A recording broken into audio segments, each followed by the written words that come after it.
எல்லாருக்கும் வணக்கம். இன்றைக்கி நம்ம குரூப் 2 எக்ஸாமில் கேட்ட ஒரு கொஸ்டினோட பாடல் வரியை தான் கேட்க போகிறோம். ஸோ பிழையற்ற தொடரை கண்டறிக அப்படிங்கிற மாதிரி இலக்கணம் ரிலேட்டடாக கேட்டிருக்காங்க.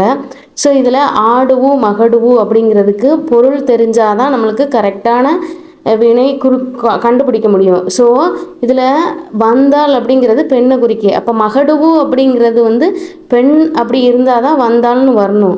ஸோ அப்போது இதில் மகடுவுங்கிற கண்டென்ட் புக்கில் எங்கே இருக்குது அப்படின்னு பார்த்தீங்கன்னா 10th புக்கில் பல்துறை வேலைவாய்ப்புகள் அப்படிங்கிற டாப்பிக்கில் ஃபஸ்ட்டு வரியிலே கொடுத்துருக்காங்க. முன்னீர் வழக்கம் மகடுவோடு இல்லை அப்படின்ட்டு எந்த நூல் சொல்லுது அப்படின்னா இலக்கணம் தொல்காப்பியம் சொல்லுது. சரிங்களா? மகடுவு அப்படிங்கிறது பெண்ணை குறிக்கும். முன்னீர் வழக்கம் அப்படின்னா கடல் பயணத்தை குறிக்கும்.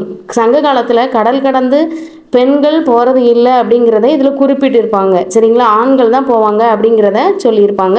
ஸோ பெண்கள் குடும்பத்தை தான் பொறுப்பாக நடத்துவாங்க அப்படிங்கிற மாதிரி கொடுத்துருக்காங்க.